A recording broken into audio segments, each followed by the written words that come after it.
ਸਤਿ ਸ਼੍ਰੀ ਅਕਾਲ ਜੀ ਸਾਰਿਆਂ ਨੂੰ। ਮੈਂ ਮਨਦੀਪ ਕੌਰ ਸਵਾਗਤ ਕਰਦੀ ਹਾਂ ਤੁਹਾਡੇ ਆਪਣੇ YouTube ਚੈਨਲ ਆਡੀਓ ਬੁੱਕ ਬਾਈ ਮਨਦੀਪ ਕੌਰ ਦੇ ਵਿੱਚ। ਅੱਜ ਦੀ ਕਿਤਾਬ ਹੈ ਜੀ ਖਿੜਕੀਆਂ, ਜੋ ਕਿ ਨਰਿੰਦਰ ਸਿੰਘ ਕਪੂਰ ਦੀ ਲਿਖੀ ਹੋਈ ਹੈ। ਤਾਂ ਆਪਾਂ ਸ਼ੁਰੂ ਕਰਦੇ ਹਾਂ। ਖਿੜਕੀ ਨੰਬਰ 81।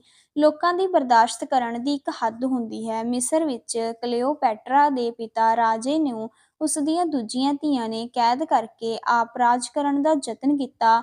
ਆਪ ਰਾਜ ਕਰਨ ਵਾਸਤੇ ਵੱਡੀ ਧੀ ਨੇ ਆਪਣੀਆਂ ਭੈਣਾਂ ਨੂੰ ਕੈਦ ਕਰ ਦਿੱਤਾ ਅਤੇ ਆਪਣੇ ਪਤੀ ਨੂੰ ਕਤਲ ਕਰਵਾ ਦਿੱਤਾ।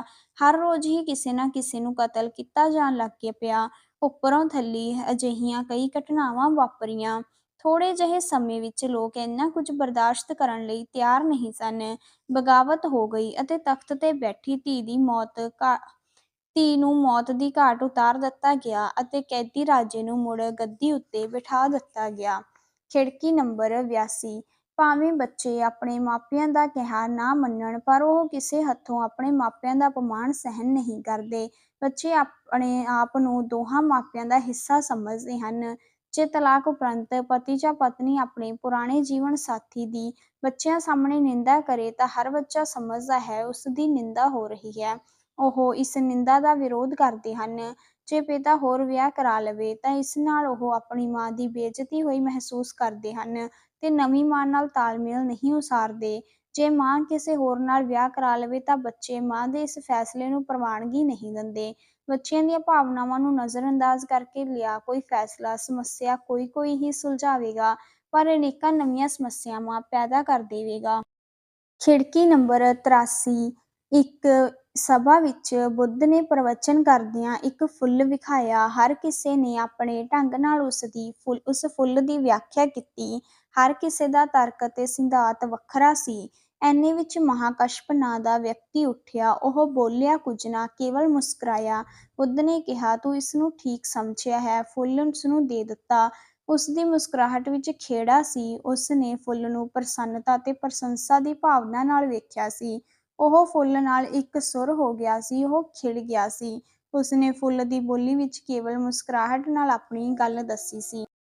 ਖਿੜਕੀ ਨੰਬਰ 84। ਚੂਹਿਆਂ ਉੱਤੇ ਖੋਜ ਕਰਨ ਵਾਲੇ ਡਾਕਟਰ ਹਰ ਰੋਜ਼ ਨਵੇਂ-ਨਵੇਂ ਐਲਾਨ ਕਰ ਰਹੇ ਹਨ ਕਿ ਕੀ ਖਾਓ, ਕੀ ਨਾ ਖਾਓ, ਕੀ ਕਿੰਨਾ ਖਾਓ, ਕੀ ਕਿਵੇਂ ਖਾਓ ਤੇ ਕਦੋਂ ਖਾਓ, ਕੀ ਕਿਵੇਂ ਨਾ ਖਾਓ, ਕਦੋਂ ਕੀ ਨਾ ਖਾਓ, ਕਿਸ ਨਾਲ ਕੀ ਨਾ ਖਾਓ ਤੇ ਕਿਸ ਨਾਲ ਕੀ ਕਿਵੇਂ ਖਾਓ, ਕੀ ਹਰ ਰੋਜ਼ ਖਾਓ ਤੇ ਕੀ ਕਦੇ ਨਾ ਖਾਓ, ਕੀ ਆਪ ਨਾ ਖਾਓ ਤੇ ਕੀ ਹੋਰਾਂ ਨੂੰ ਨਾ ਖਵਾਓ, ਕੀ ਹੋਰਾਂ ਨੂੰ ਨਾ ਖਾਣ ਦਿਓ ਤੇ ਕੀ ਹੋਰਾਂ ਨੂੰ ਨਾ ਖਵਾਉਣ ਦਿਓ।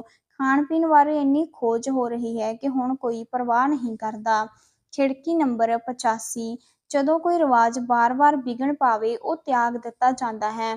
ਇੱਕ ਲੜਕੀ ਦਾ ਵਿਆਹ ਹੋਣਾ ਸੀ। ਵਿਆਹ ਤੋਂ ਕੁਝ ਦਿਨ ਪਹਿਲਾਂ ਅਚਾਨਕ ਉਸ ਦੀ ਨਾਨੀ ਮਰ ਗਈ। ਬਜ਼ੁਰਗ ਜਨਾਨੀਆਂ ਨੇ ਕਿਹਾ, ਬਦਸ਼ਗਨੀ ਹੋ ਗਈ ਹੈ, ਸੋ ਵਿਆਹ 1 ਸਾਲ ਅੱਗੇ ਪਾ ਦਿੱਤਾ ਗਿਆ। ਅਗਲੇ ਸਾਲ ਵਿਆਹ ਤੋਂ ਪਹਿਲਾਂ ਹਫ਼ਤਾ ਦਾਦਾ ਜੀ ਗੁਜ਼ਰ ਗਏ। ਬਜ਼ੁਰਗ ਨੇ ਕਿਹਾ, ਬਦਸ਼ਗਨੀ ਹੋ ਗਈ ਹੈ, ਵਿਆਹ 1 ਸਾਲ ਹੋਰ ਮੁਲਤਵੀ ਹੋ ਗਿਆ।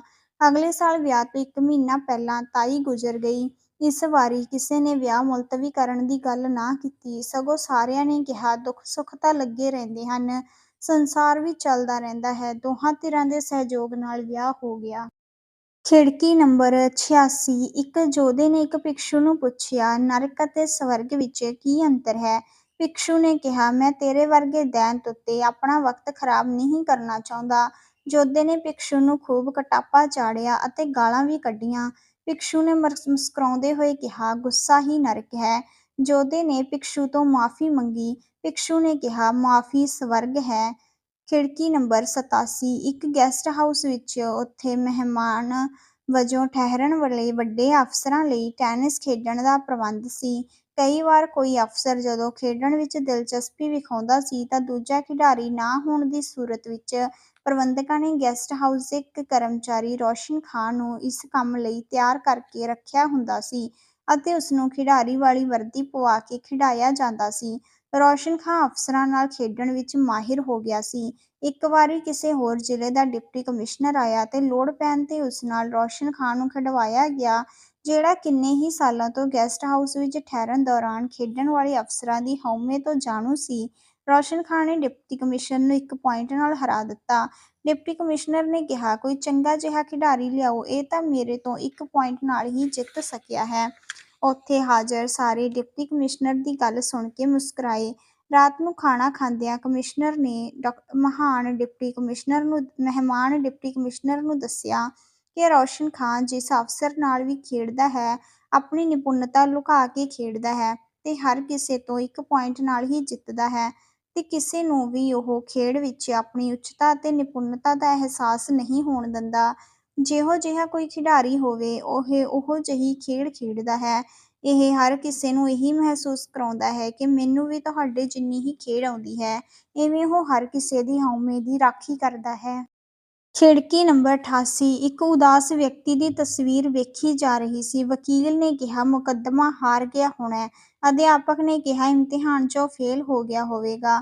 ਬੈਂਕ ਮੈਨੇਜਰ ਨੇ ਕਿਹਾ, ਕਰਜ਼ਾ ਵਾਪਸ ਨਹੀਂ ਕੀਤਾ ਹੋਣਾ। ਬਜ਼ੁਰਗ ਕਹਿ ਰਿਹਾ ਸੀ, ਬੇਰੁਜ਼ਗਾਰ ਲੱਗਦੈ। ਡਾਕਟਰ ਨੇ ਕਿਹਾ, ਕਬਜ਼ੀ ਤੋਂ ਪੀੜਤ ਹੈ। ਇੰਜੀਨੀਅਰ ਨੇ ਕਿਹਾ, ਠੇਕੇ 'ਚ ਘਾਟਾ ਪੈ ਗਿਆ ਲੱਗਦੈ। ਇਸਤਰੀ ਨੇ ਕਿਹਾ, ਪਤਨੀ ਰੁੱਸ ਕੇ ਚਲੀ ਗਈ ਹੋਵੇਗੀ। ਮਨੋਵਿਗਿਆਨੀ ਨੇ ਕਿਹਾ, ਹੀਣਤਾ ਦੀ ਭਾਵਨਾ ਦਾ ਸ਼ਿਕਾਰ ਲੱਗਦਾ ਹੈ। ਪੁਰੋਹਿਤ ਨੇ ਕਿਹਾ, ਨਾਸਤਕ ਪ੍ਰਤੀਤ ਹੁੰਦਾ ਹੈ। ਰਾਏ ਦੇਣ ਦੀ ਇਸ ਪ੍ਰਵਿਰਤੀ ਨੂੰ ਵਿਸ਼ੇਸ਼ਕ ਗਿਆਨ ਕਹਿੰਦੇ ਹਨ। ਖਿੜਕੀ ਨੰਬਰ 89 ਭੈੜੀਆਂ ਗੱਲਾਂ ਨੂੰ ਯਾਦ ਰੱਖਣਾ ਸੌਖਾ ਹੁੰਦਾ ਹੈ, ਚੰਗੀਆਂ ਯਾਦ ਨਹੀਂ ਰਹਿੰਦੀਆਂ। ਇੱਕ ਸਭਾ ਵਿੱਚ ਬੁੱਧ ਵਿਖਿਆਨ ਦੇ ਰਹੇ ਸਨ। ਇੱਕ ਵਿਅਕਤੀ ਨਿਰੰਤਰ ਵਿਘਨ ਪਾ ਰਿਹਾ ਸੀ, ਪਰੇਸ਼ਾਨ ਕਰ ਰਿਹਾ ਸੀ। ਅੰਤ ਨੂੰ ਉਹ ਬੁੱਧ ਨੂੰ ਗਾਲਾਂ ਕੱਢ ਕੇ ਦੌੜ ਗਿਆ। ਸ਼ਰਧਾਲੂ ਉਸ ਨੂੰ ਫੜਨ ਲਈ ਮਗਰ ਦੌੜੇ। ਬੁੱਧ ਨੇ ਰੋਕ ਦਿੱਤੇ। ਕੁਝ ਦਿਨਾਂ ਮਗਰੋਂ ਵਿਅਕਤੀ ਫੇਰ ਆਇਆ ਤਾਂ ਸ਼ਰਧਾਲੂਆਂ ਨੇ ਫੜ ਲਿਆ। ਬੁੱਧ ਨੇ ਪੁੱਛਿਆ, ਕਿਉਂ ਫੜਿਆ ਹੈ? ਦੱਸਿਆ, ਇਸਨੇ ਪਿਛਲੇ ਮਹੀਨੇ ਤੁਹਾਨੂੰ ਗਾਲਾਂ ਕੱਢੀਆਂ ਸਨ। ਕਿਹੜੀਆਂ ਗਾਲਾਂ ਕੱਢੀਆਂ ਸਨ? ਸ਼ਰਧਾਲੂਆਂ ਨੇ ਸਾਰੀਆਂ ਗਾਲਾਂ ਦੁਹਰਾ ਦਿੱਤੀਆਂ। ਬੁੱਧ ਨੇ ਪੁੱਛਿਆ, ਉਸ ਦਿਨ ਪ੍ਰਵਚਨ ਵਿੱਚ ਮੈਂ ਕੀ ਕਿਹਾ ਸੀ? ਹਾਜ਼ਰ ਸ਼ਰਧਾਲੂਆਂ ਵਿੱਚ ਕਿਸੇ ਨੂੰ ਯਾਦ ਨਹੀਂ ਸੀ। ਖਿੜਕੀ ਨੰਬਰ 90 ਦੇਸ਼ ਦੀ ਆਜ਼ਾਦੀ ਦਾ ਅੰਦੋਲਨ ਚੱਲ ਰਿਹਾ ਸੀ। ਹੜਤਾਲਾਂ, ਮੁਜ਼ਾਹਰੇ ਹੋ ਰਹੇ ਸਨ। ਸੱਤਿਆਗ੍ਰਹਿ ਵਿੱਚ ਹਜ਼ਾਰਾਂ ਲੋਕ ਜੇਲ੍ਹਾਂ ਵਿੱਚ ਜਾ ਰਹੇ ਸਨ। ਇੱਕ ਪੰਡਤ ਕਹਿ ਰਿਹਾ ਸੀ, ਅਸੀਂ ਇਸ ਦੇਸ਼ 'ਤੇ ਹਜ਼ਾਰਾਂ ਸਾਲ ਰਾਜ ਕੀਤਾ ਹੈ। ਸਾਰੀ ਜਨਤਾ ਨੂੰ ਅਸੀਂ ਆਪਣੀ ਸੇਵਾ ਵਿੱਚ ਲਾਈ ਰੱਖਿਆ ਹੈ। ਜਾਤਾਂ-ਪਾਤਾਂ, ਗੋਤਾਂ ਵਿੱਚ ਵੰਡ ਕੇ ਅਸੀਂ ਲੋਕਾਂ ਨੂੰ ਕਦੇ ਵੀ ਜਥੇਬੰਦ ਹੋਣ ਹੀ ਨਹੀਂ ਦਿੱਤਾ। ਸਾਡੇ ਵਿਰੁੱਧ ਸਮੁੱਚੇ ਦੇਸ਼ ਵਿੱਚ ਕਦੇ ਕੋਈ ਬਗਾਵਤ ਨਹੀਂ ਹੋਈ। ਅੰਗਰੇਜ਼ ਸਾਨੂੰ ਨਾਲ ਲੈ ਕੇ ਚੱਲਦੇ ਤਾਂ ਹਜ਼ਾਰਾਂ ਸਾਲ ਰਾਜ ਕਰਦੇ। ਅਸੀਂ ਕਿਸੇ ਹੋਰ ਨੂੰ ਵਿੱਦਿਆ ਲੈਣ ਹੀ ਨਹੀਂ ਦਿੱਤੀ। ਅੰਗਰੇਜ਼ ਤਾਂ ਮੂਰਖ ਨਿਕਲੇ, ਜਿਨ੍ਹਾਂ ਨੇ ਹਰ ਕਿਸੇ ਨੂੰ ਵਿੱਦਿਆ ਦੇ ਕੇ 100 ਸਾਲ ਵਿੱਚ ਹੀ ਆਪਣੇ ਵਿਰੋਧੀ ਬਣਾ ਲਿਆ। ਹੁਣ ਅੰਗਰੇਜ਼ਾਂ ਵਿਰੁੱਧ ਅੰਦੋਲਨ ਨਾ ਹੋਣ ਤਾਂ ਹੋਰ ਕੀ ਹੋਵੇ। ਖਿੜਕੀ ਨੰਬਰ 91 ਪਾਦਰੀਆਂ ਦੀ ਨਿਮਰਤਾ ਵਿਸ਼ਵ ਭਰ ਵਿੱਚ ਪ੍ਰਸਿੱਧ ਹੈ।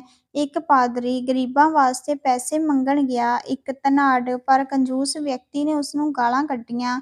ਪਾਦਰੀ ਨੇ ਕਿਹਾ, ਇਹ ਤਾਂ ਮੇਰੇ ਲਈ ਹਨ, ਕੁਝ ਗਰੀਬਾਂ ਲਈ ਵੀ ਦੇ ਦਿਓ।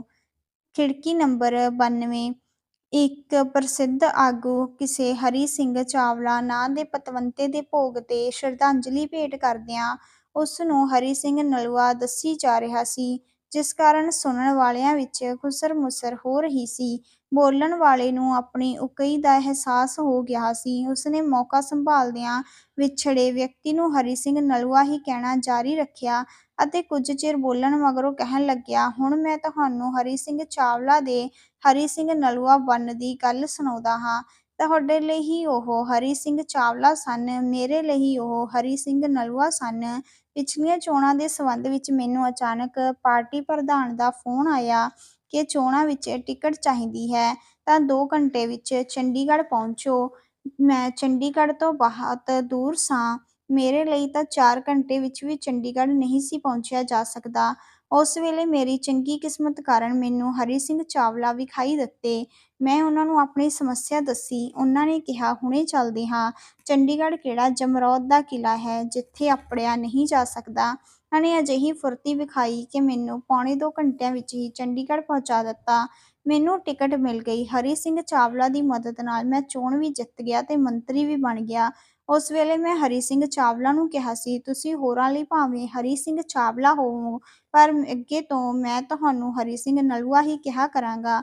ਸੋ ਪਿਆਰੇ ਸੱਜਣੋ, ਤੁਸੀਂ ਭਾਵੇਂ ਹਰੀ ਸਿੰਘ ਚਾਵਲਾ ਦੇ ਭੋਗ ਵਿੱਚ ਸ਼ਾਮਿਲ ਹੋਏ ਹੋ, ਪਰ ਮੈਂ ਆਪਣੇ ਅਤੀ ਪਿਆਰੇ ਹਰੀ ਸਿੰਘ ਨਲੂਆ ਨੂੰ ਸ਼ਰਧਾਂਜਲੀ ਭੇਟ ਕਰ ਰਿਹਾ ਹਾਂ।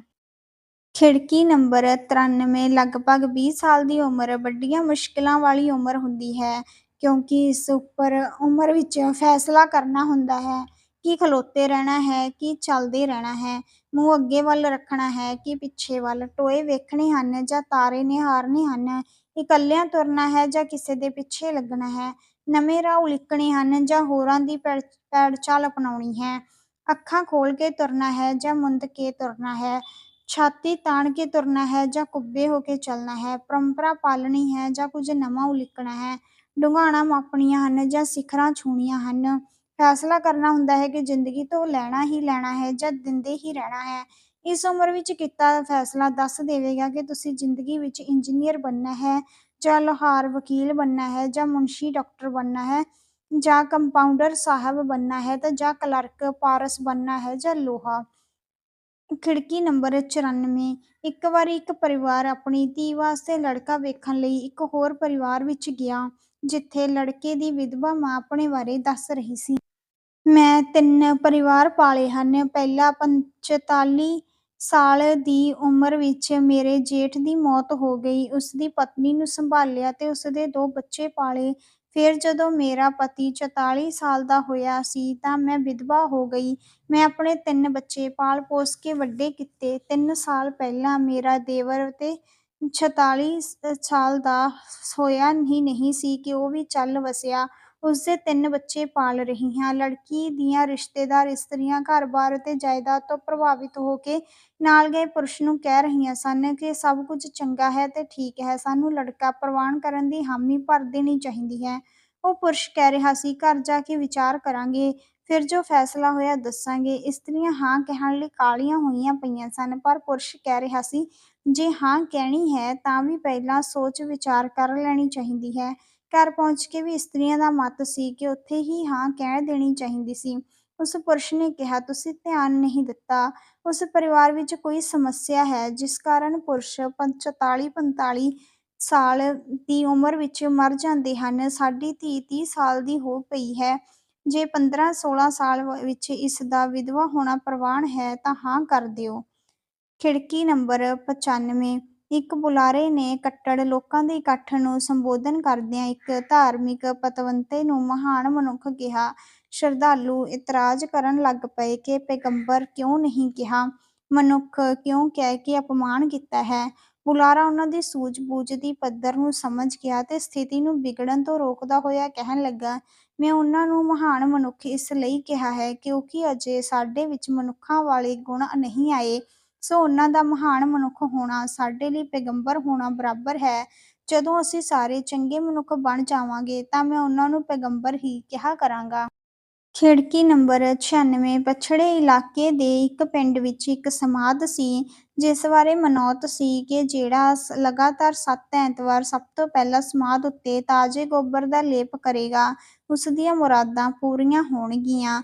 ਲੋਕ ਮੁਰਾਦਾਂ ਕਰਨ ਲੱਗ ਪਏ। ਜਿਨ੍ਹਾਂ ਦਾ ਵਿਆਹ ਨਹੀਂ ਸੀ ਹੁੰਦਾ, ਉਹ ਵਿਆਹ ਲਈ, ਜਿਨ੍ਹਾਂ ਦੇ ਪਤੀ ਵੱਸ ਵਿੱਚ ਨਹੀਂ ਸਨ, ਉਹ ਪਤੀ ਵੱਸ ਵਿੱਚ ਕਰਨ ਲਈ, ਜਿਨ੍ਹਾਂ ਦੀ ਔਲਾਦ ਨਹੀਂ ਸੀ, ਉਹ ਔਲਾਦ ਦੀ ਇੱਛਾ ਕਰਨ ਲੱਗ ਪਏ ਸਨ।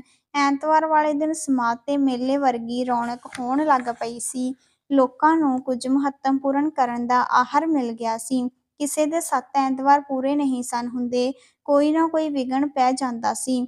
ਇੱਕ ਦੇ 6 ਐਤਵਾਰ ਹੋ ਗਏ ਸਨ। 7ਵੇਂ ਲਈ ਪਹੁੰਚ ਕੇ ਵੇਖਿਆ, ਸਮਾਧ ਤੇ ਪਹਿਲਾਂ ਹੀ ਲੇਪ ਹੋਇਆ ਪਿਆ ਸੀ। ਕਹਿੰਦੇ ਹਨ, ਕੋਈ ਬਲਦਾਂ ਦੀ ਜੋੜੀ ਲੈ ਕੇ ਸਮਾਧ ਕੋਲੋਂ ਲੰਘ ਰਿਹਾ ਸੀ ਕਿ ਬਲਦਾਂ ਨੇ ਗੋਬਰ ਦਾ ਢੇਰ ਲਾ ਦਿੱਤਾ। ਮਾਲਕ ਨੇ ਸੋਚਿਆ, ਪਹਿਲਾ ਐਤਵਾਰ ਹੈ, ਲੇਪ ਕਰ ਦਈਏ। ਉਸ ਦਾ ਤਾਂ ਪਹਿਲਾ ਐਤਵਾਰ ਹੋ ਗਿਆ ਸੀ, ਪਰ ਉਹ ਕਿਸੇ ਹੋਰ ਦਾ 6 ਐਤਵਾਰ ਮੇਟ ਗਿਆ ਸੀ। ਪਹਿਲਾਂ ਵੀ ਹਟਿਆ ਨਹੀਂ, ਲੇਪ ਕਰਨਾ ਨਵੇਂ ਸਿਰਿਓਂ ਆਰੰਭ ਕਰ ਦਿੱਤਾ। ਸ਼ਰਧਾਲੂਆਂ ਨੇ ਸਮਾਧ ਤੇ ਕਮਰੇ ਬਣਵਾ ਦਿੱਤੇ। ਸਰੋਵਰ ਵੀ ਬਣ ਗਿਆ ਸੀ ਅਤੇ ਸਰੋਵਰ ਵਿੱਚ ਨਹਾਉਣ ਬਾਰੇ ਵੀ ਨਵੀਂ ਮਨੌਤ ਚੱਲ ਪਈ ਸੀ। ਕਈ ਲੋਕ ਐਤਵਾਰ ਪਹਿਲੇ ਨਹਾਉਣ ਵਾਸਤੇ ਸ਼ਨੀਵਾਰ ਦੀ ਰਾਤ ਨੂੰ ਹੀ ਸਰੋਵਰ ਵਿੱਚ ਵੜ ਜਾਂਦੇ ਸਨ। ਮੁਰਾਦ ਪੂਰੀ ਹੁੰਦੀ ਸੀ ਕਿ ਨਹੀਂ ਹੁੰਦੀ ਸੀ, ਕਿਸੇ ਨੂੰ ਪਰਵਾਹ ਨਹੀਂ ਸੀ। ਪਰਵਾਹ 7 ਵਾਰੀਆਂ ਪੂਰੀਆਂ ਕਰਨ ਦੀ ਸੀ। ਕਈਆਂ ਦੀ ਤੀਜੀ-ਚੌਥੀ ਵਾਰੀ ਵਿੱਚ ਹੀ ਮੁਰਾਦ ਪੂਰੀ ਹੋ ਜਾਣ ਲੱਗ ਪਈ ਅਤੇ ਉਹ ਬੈਂਡ-ਵਾਜੇ ਨਾਲ ਸ਼ੁਕਰਾਨਾ ਕਰਨ ਆਉਣ ਲੱਗ ਪਏ ਤੇ ਹੋਰਾਂ ਦਾ ਉਤਸ਼ਾਹ ਵਧਾਉਣ ਲੱਗ ਪਏ। ਇੱਕ ਨਵਾਂ ਧਾਰਮਿਕ ਸਥਾਨ ਉਸਰ ਰਿਹਾ ਸੀ। ਬਹੁਤ ਪੁਰਾਣੇ ਧਾਰਮਿਕ ਸਥਾਨ ਇਵੇਂ ਹੀ ਉਸਰੇ ਹੋਏ ਹਨ। ਖਿੜਕੀ ਨੰਬਰ 97। ਧਾਰਮਿਕ ਲੋਕ ਸੋਚ ਵਾਲੇ ਪੁਰਾਣੇ ਜ਼ਮਾਨੇ ਦੇ ਲੋਕ ਹੋਰ ਤਰ੍ਹਾਂ ਸੋਚਦੇ ਸਨ। ਲੁੱਟ ਜਾਣ ਉਪਰੰਤ ਇੱਕ ਵਿਅਕਤੀ ਕਹਿ ਰਿਹਾ ਸੀ, ਵਾਹਿਗੁਰੂ ਦਾ ਸ਼ੁਕਰ ਹੈ, ਮੈਨੂੰ ਪਹਿਲਾਂ ਕਿਸੇ ਨੇ ਕਦੇ ਲੁੱਟਿਆ ਨਹੀਂ, ਪਹਿਲੀ ਵਾਰ ਲੁੱਟਿਆ ਗਿਆ ਹਾਂ। ਸ਼ੁਕਰ ਹੈ ਲੁਟੇਰੇ ਮੇਰਾ ਬਟੂਆ ਹੀ ਲੈ ਕੇ ਗਏ ਹਨ, ਮੇਰੀ ਜਾਨ ਵੀ ਲੈ ਸਕਦੇ ਸਨ। ਵਾਹਿਗੁਰੂ ਨੇ ਹੱਥ ਦੇ ਕੇ ਬਚਾ ਲਿਆ। ਲੁਟੇਰੇ ਸਮਝਦੇ ਹੋਣਗੇ ਕਿ ਉਹ ਬਹੁਤ ਕੁਝ ਲੈ ਗਏ ਹਨ, ਪਰ ਵਾਹਿਗੁਰੂ ਦੀ ਸਮੁੱਚੀ ਬਖਸ਼ਿਸ਼ ਵਿੱਚੋਂ ਉਹ ਕੁਝ ਵੀ ਨਹੀਂ ਲੈ ਕੇ ਗਏ। ਸਭ ਤੋਂ ਵੱਡੀ ਤਸੱਲੀ ਮੈਨੂੰ ਇਸ ਗੱਲ ਦੀ ਹੈ ਕਿ ਉਹਨਾਂ ਨੇ ਮੈਨੂੰ ਲੁੱਟਿਆ ਹੈ, ਮੈਂ ਉਹਨਾਂ ਨੂੰ ਨਹੀਂ ਲੁੱਟਿਆ। ਅਜੋਕਾ ਜ਼ਮਾਨਾ ਤਾਂ ਹੈ ਹੀ ਭਾਂਤ-ਭਾਂਤ ਦੇ ਲੁਟੇਰਿਆਂ ਦਾ, ਹਰ ਕੋਈ ਹਰ ਕਿਸੇ ਨੂੰ ਹਰ ਢੰਗ ਨਾਲ ਹਰ ਪੱਖੋਂ ਖੂਬ ਲੁੱਟ ਰਿਹਾ ਹੈ। ਖਿੜਕੀ ਨੰਬਰ 98। ਬੰਦੇ ਵਿੱਚ ਤਰ੍ਹਾਂ-ਤਰ੍ਹਾਂ ਦੇ ਜਾਨਵਰ ਮੌਜੂਦ ਹਨ, ਜਦੋਂ ਕਿ ਕਿਸੇ ਜਾਨਵਰ ਵਿੱਚੋਂ ਕਿਸੇ ਦੂਜੇ ਜਾਨਵਰ ਦੀ ਝਲਕ ਨਹੀਂ ਪੈਂਦੀ। ਕਈਆਂ ਨੇ ਕੁੱਤੇ ਪਾਲੇ ਹੁੰਦੇ ਹਨ, ਪਰ ਭੌਂਕਦੇ ਉਹ ਆਪ ਹਨ। ਉਂਝ ਵੀ ਉਹ ਜਾਨਵਰਾਂ ਵਾਂਗ ਬੋਲਦੇ ਹਨ। ਕੋਈ ਪਸ਼ੂ ਭਾਸ਼ਾ ਵਿੱਚ ਕਹਿ ਰਿਹਾ ਸੀ, ਕੱਲ੍ਹ ਸਵੇਰੇ ਉਹ ਮੈਨੂੰ ਟੱਕਰ ਪਿਆ। ਉਹ ਤਾਂ ਖਾ-ਖਾ ਕੇ ਸੂਰ ਬਣਿਆ ਹੋਇਆ ਸੀ, ਸਾਨ੍ਹ ਵਾਂਗ ਪੂਰੀ ਸੜਕ ਮੱਲ ਕੇ ਤੁਰ ਰਿਹਾ ਸੀ। ਕਾਲੇ ਕੱਪੜਿਆਂ ਵਿੱਚ ਨਿਰਾ ਰਿੱਛ ਲੱਗਦਾ ਸੀ। ਜਦੋਂ ਮੈਂ ਕਿਹਾ, ਅੱਜ-ਕੱਲ੍ਹ ਤੂੰ ਬੜੀ ਪੂੰਛ ਚੁੱਕੀ ਹੋਈ ਹੈ, ਤਾਂ ਬੱਕਰੀ ਵਾਂਗ ਮਿਆਂਕਣ ਲੱਗ ਪਿਆ। ਮੈਂ ਕਿਹਾ, ਖੱਚਰ ਵਾਂਗ ਆੜਨ ਦਾ ਕੀ ਲਾਭ ਹੈ, ਪਰ ਉਹ ਊਠ ਵਾਂਗ ਉੱਲਰ ਕੇ ਕਹਿਣ ਲੱਗਾ, ਓਏ ਠੂਹੇ, ਜੇ ਤੂੰ ਸੱਪ ਵਾਂਗ ਫੁਕਾਰੇ ਮਾਰਨੇ ਬੰਦ ਕਰੇ ਤਾਂ ਮੈਂ ਤੇਰੇ ਦਿਮਾਗ ਵਿੱਚੋਂ ਚਰਬੀ ਹਟਾਵਾਂ ਅਤੇ ਸਾਬਤ ਕਰਕੇ ਤੂੰ ਨਿਰਾ ਉੱਲੂ ਹੈ। ਮੈਂ ਕਿਹਾ, ਜਿਹੜੀ ਛਿਪਕਲੀ ਦੇ ਮਗਰ ਤੂੰ ਲੱਗਿਆ ਹੋਇਆ ਹੈ, ਉਸ ਦੇ ਆਲੇ-ਦੁਆਲੇ ਪਹਿਲਾਂ ਹੀ ਕਈ ਭੂੰਡ ਮੰਡਰਾ ਰਹੇ ਹਨ। ਫਿਰ ਸਾਡੇ ਸਿੰਗ ਫਸ ਗਏ ਅਤੇ ਅਸੀਂ ਝੋਟਿਆਂ ਵਾਂਗ ਲੜੇ। ਮੈਂ ਉਸ ਦੀ ਭੜਕ ਹਮੇਸ਼ਾ ਵਾਸਤੇ ਬੰਦ ਕਰ ਦਿੱਤੀ। ਜਦੋਂ ਮਿਲਦਾ ਮੈਨੂੰ ਮਗਰਮੱਛ ਵਾਂਗ ਵੇਖਦਾ ਹੈ। ਖਿੜਕੀ ਨੰਬਰ 99। ਭਾਰਤ ਦੀ ਵਿਸ਼ਾਲ ਸੱਭਿਅਤਾ ਵਿੱਚ ਮਾਤਾ-ਪਿਤਾ ਦੀ ਸੇਵਾ ਸ਼ਰਵਣ ਕੁਮਾਰ ਦੀ ਪ੍ਰਸਿੱਧ ਹੈ।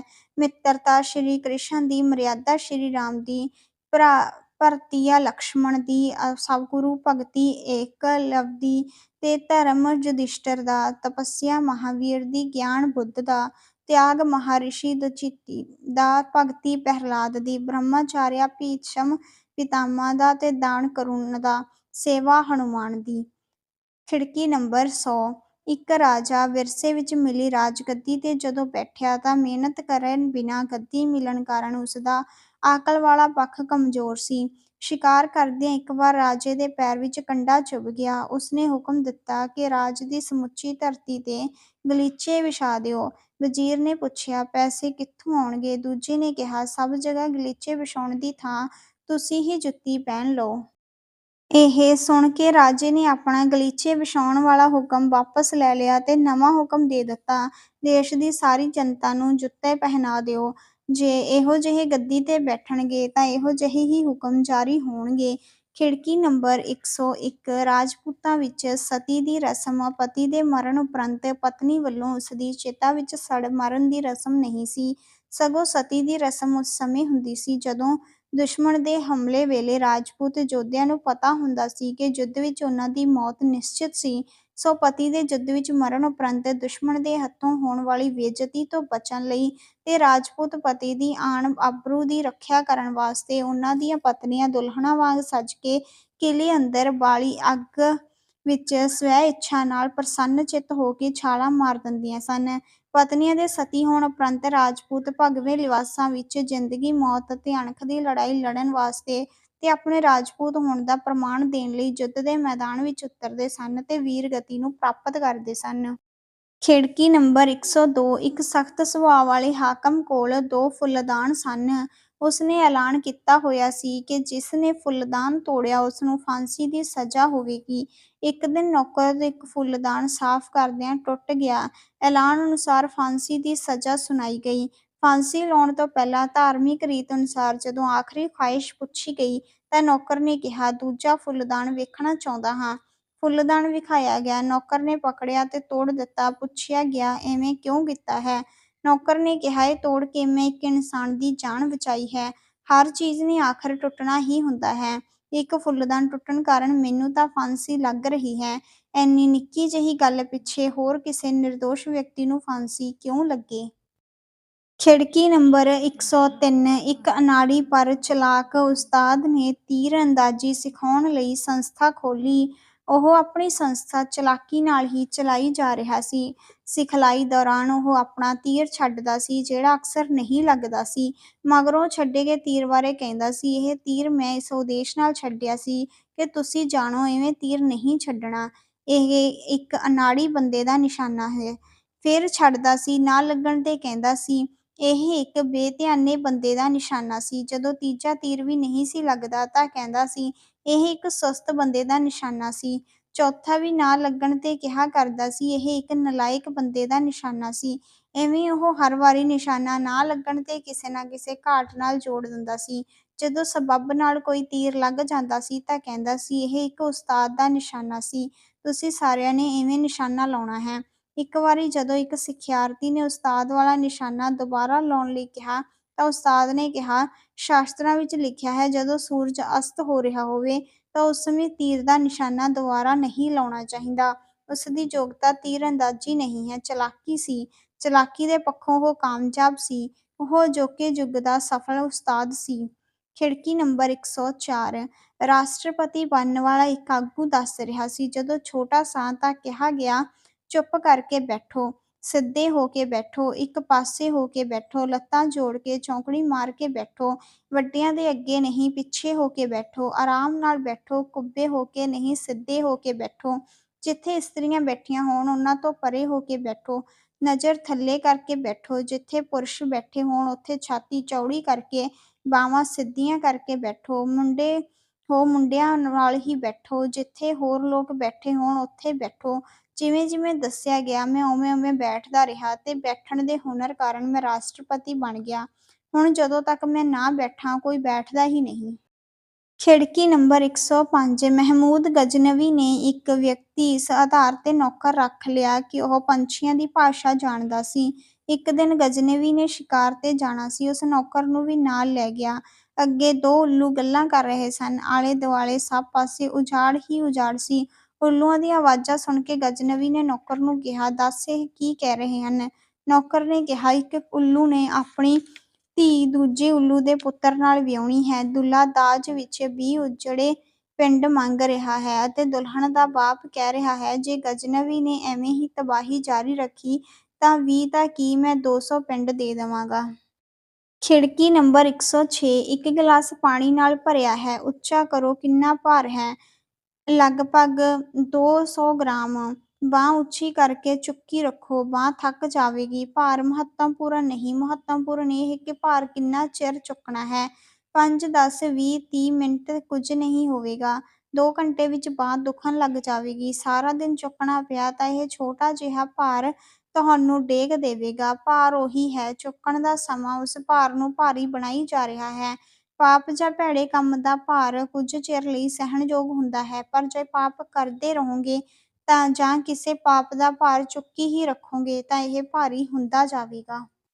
ਖਿੜਕੀ ਨੰਬਰ 107 ਇਸਤਰੀ ਅਤੇ ਪੁਰਸ਼ ਵੱਖ-ਵੱਖ ਢੰਗ ਨਾਲ ਸੂਚਨਾ ਦਿੰਦੇ ਹਨ। ਇੱਕ ਇਸਤਰੀ ਰਾਤ ਨੂੰ ਘਰ ਨਹੀਂ ਆਉਂਦੀ। ਸਵੇਰੇ ਪਤੀ ਪੁੱਛਦਾ ਹੈ, "ਕਿੱਥੇ ਰਹੀ?" ਕਿਹਾ, "ਸਹੇਲੀ ਦੇ ਘਰ ਰਹਿ ਗਈ ਸੀ।" ਪਤੀ ਨੂੰ ਸ਼ੱਕ ਹੋਇਆ। ਉਸਨੇ ਪਤਨੀ ਦੀਆਂ ਸਾਰੀਆਂ ਸਹੇਲੀਆਂ ਨੂੰ ਫ਼ੋਨ ਕੀਤਾ। ਹਰ ਕਿਸੇ ਨੇ ਕਿਹਾ, "ਮੇਰੇ ਤਾਂ ਆਈ ਨਹੀਂ, ਮੈਨੂੰ ਤਾਂ ਕਦੇ ਮਿਲੀ ਨਹੀਂ। 6 ਮਹੀਨੇ ਪਹਿਲਾਂ ਇੱਕ ਵਾਰੀ ਦਿਖਾਈ ਦਿੱਤੀ ਸੀ।" ਇੱਕ ਪੁਰਸ਼ ਰਾਤ ਨੂੰ ਘਰ ਨਹੀਂ ਆਉਂਦਾ। ਸਵੇਰੇ ਪਤਨੀ ਪੁੱਛਦੀ ਹੈ, "ਕਿੱਥੇ ਰਿਹਾ?" ਪਤੀ ਨੇ ਕਿਹਾ, "ਦੋਸਤ ਦੇ ਘਰ ਰਹਿ ਪਿਆ ਸੀ।" ਪਤਨੀ ਨੂੰ ਸ਼ੱਕ ਹੋਇਆ। ਪਤੀ ਦੇ ਸਾਰੇ ਦੋਸਤਾਂ ਨੂੰ ਫ਼ੋਨ ਕੀਤਾ। 7 ਨੇ ਕਿਹਾ, "ਮੇਰੇ ਘਰ ਸੁੱਤਾ ਸੀ।" 2 ਨੇ ਕਿਹਾ, "ਅਜੇ ਵੀ ਸੁੱਤਾ ਹੋਇਆ ਹੈ।" 1 ਨੇ ਪੁੱਛਿਆ, "ਜਗਾਵਾਂ?" ਖਿੜਕੀ ਨੰਬਰ 108 ਇੰਗਲੈਂਡ ਵਿੱਚ ਮੈਕਮੈਲਨ ਪ੍ਰਧਾਨ ਮੰਤਰੀ ਸੀ। ਇੱਕ ਵਾਰੀ ਪਾਰਲੀਮੈਂਟ ਵਿੱਚ ਵਿਰੋਧੀ ਪਾਰਟੀ ਦੇ ਵਿਲਸਨ ਨੇ ਮੈਕਮੈਲਨ ਸਰਕਾਰ ਦੀਆਂ ਖੂਬ ਧੱਜੀਆਂ ਉਡਾਈਆਂ। ਜਦੋਂ ਵਿਲਸਨ ਵਿਰੋਧੀ ਪਾਰਟੀ ਦੇ ਮੈਂਬਰਾਂ ਦੀਆਂ ਤਾੜੀਆਂ ਦੀ ਗੂੰਜ ਵਿੱਚ ਬੈਠ ਗਿਆ ਤਾਂ ਮੈਕਮੈਲਨ ਆਪਣੀ ਸੀਟ ਤੋਂ ਉੱਠ ਕੇ ਵਿਲਸਨ ਦੀ ਸੀਟ ਤੱਕ ਚੱਲ ਕੇ ਗਿਆ ਅਤੇ ਉਸ ਦੇ ਭਾਸ਼ਣ ਦੀ ਪ੍ਰਸ਼ੰਸਾ ਕਰਦਿਆਂ ਕਿਹਾ, "ਅੱਜ ਤੁਸੀਂ ਕਮਾਲ ਕਰ ਦਿੱਤੀ। ਤੁਸੀਂ ਮੇਰੇ ਛੱਕੇ ਉਡਾ ਦਿੱਤੇ। ਆਓ ਤੁਹਾਡੀ ਸਫ਼ਲਤਾ ਨੂੰ ਇੱਕ-ਇੱਕ ਜਾਮ ਸਾਂਝਾ ਕਰਕੇ ਮਨਾਈਏ।" ਉਹ ਦੋਵੇਂ ਦੋਸਤਾਂ ਅਤੇ ਜਮਾਤੀਆਂ ਵਾਂਗ ਉੱਠ ਕੇ ਪਾਰਲੀਮੈਂਟ ਦੀ ਬਾਰ ਵਿੱਚ ਗਏ, ਜਿੱਥੇ ਉਨ੍ਹਾਂ ਨੇ ਕਈ ਜਾਮ ਸਾਂਝੇ ਕੀਤੇ। "ਜੇਕਰ ਅੱਜ ਸਾਡੇ ਵਿੱਚ ਚਰਿੱਤਰ ਦੀ ਇਹ ਅਮੀਰੀ ਨਹੀਂ ਤਾਂ ਇਸ ਦਾ ਕਾਰਨ ਇਹ ਹੈ ਕਿ ਸਾਡੀਆਂ ਵੱਡੀਆਂ ਕੁਰਸੀਆਂ 'ਤੇ ਬੜੇ ਛੋਟੇ ਬੰਦੇ ਬੈਠੇ ਹੋਏ ਹਨ, ਸਾਡਾ ਕੱਦ ਭਾਵੇਂ ਲੰਬਾ ਹੋ ਗਿਆ ਹੈ, ਪਰ ਅਸੀਂ ਉੱਚੇ ਨਹੀਂ ਹੋਏ। ਅਸੀਂ ਉੱਚੇ ਉੱਠਣ ਦੇ ਅਵਸਰਾਂ ਨੂੰ ਥੱਲੇ ਡਿੱਗਣ ਅਤੇ ਡੇਗਣ ਵਿੱਚ ਗੁਆ ਦਿੰਦੇ ਹਾਂ। ਇਸੇ ਕਰਕੇ ਜਿੱਥੇ ਦਾਤ ਦੇਣੀ ਬਣਦੀ ਹੈ, ਉੱਥੇ ਵੀ ਅਸੀਂ ਗਾਲਾਂ ਹੀ ਕੱਢਦੇ ਹਾਂ। ਖਿੜਕੀ ਨੰਬਰ 109 ਸਿਕੰਦਰ ਨੇ ਡੈਰੀਅਸ ਵਿਰੋਧੀ ਲੜਾਈ ਦੌਰਾਨ ਸਾਰੇ ਲਾਮ-ਲਸ਼ਕਰ ਨਾਲ 400 ਮੀਲ ਦਾ ਸਫ਼ਰ 11 ਦਿਨਾਂ ਵਿੱਚ ਤੈਅ ਕੀਤਾ ਸੀ ਅਤੇ ਉਸਦੀ ਫ਼ੌਜ ਥਕਾਵਟ, ਭੁੱਖ ਅਤੇ ਪਿਆਸ ਨਾਲ ਬੇਹਾਲ ਸੀ।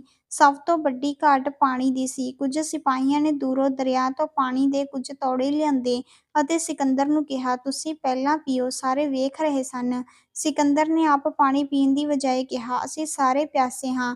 ਪਹਿਲਾਂ ਮੇਰੇ ਸਾਥੀ ਪੀਣਗੇ, ਉਨ੍ਹਾਂ ਦੀ ਪਿਆਸ ਬੁਝ ਗਈ, ਮੇਰੀ ਆਪੇ ਬੁਝ ਜਾਵੇਗੀ।" ਸਿਕੰਦਰ ਦੇ ਇਸ ਵਿਹਾਰ ਨੂੰ ਵੇਖ ਕੇ ਉਸਦੇ ਸਿਪਾਹੀ ਹੌਸਲੇ ਵਿੱਚ ਆ ਗਏ ਤੇ ਉਨ੍ਹਾਂ ਨੇ ਕਿਹਾ, "ਸਿਕੰਦਰ, ਅਸੀਂ ਤੇਰੇ ਨਾਲ ਹਾਂ।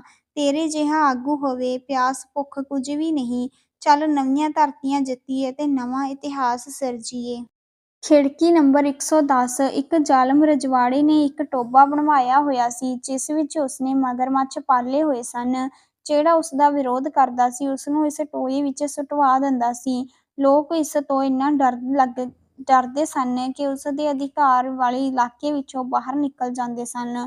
ਜਿਹੜਾ ਵੀ ਜ਼ਬਰ ਕਰਦਾ ਹੈ, ਉਸਨੂੰ ਵੰਗਾਰਨ ਵਾਲਾ ਅਵੱਸ਼ਯ ਪੈਦਾ ਹੁੰਦਾ ਹੈ। ਇਸ ਰਜਵਾੜੇ ਨੇ ਟੋਭੇ ਨੇੜੇ ਅੰਗੂਰਾਂ ਦਾ ਬਾਗ ਲਵਾਇਆ। ਉਸਦੀਆਂ ਵਧੀਕੀਆਂ ਦੇ ਸ਼ਿਕਾਰ ਹੋਣ ਕਾਰਨ ਪਹਿਲਾਂ ਵਿਧਵਾ ਅਤੇ ਮਗਰੋਂ ਮੰਗਤੀ ਬਣੀ। ਇੱਕ ਇਸਤਰੀ ਨੇ ਕਿਹਾ ਕਿ ਤੂੰ ਕਦੇ ਇਹ ਅੰਗੂਰ ਨਹੀਂ ਖਾ ਸਕੇਂਗਾ। ਜਦੋਂ ਅੰਗੂਰ ਤਿਆਰ ਹੋ ਗਏ ਤਾਂ ਉਸ ਰਜਵਾੜੇ ਨੇ ਉਸ ਮੰਗਤੀ ਨੂੰ ਬੁਲਾ ਭੇਜਿਆ ਅਤੇ ਲੋਕਾਂ ਸਾਹਮਣੇ ਪੁੱਛਿਆ, "ਤੇਰੀ ਭਵਿੱਖਬਾਣੀ ਦਾ ਕੀ ਬਣਿਆ?"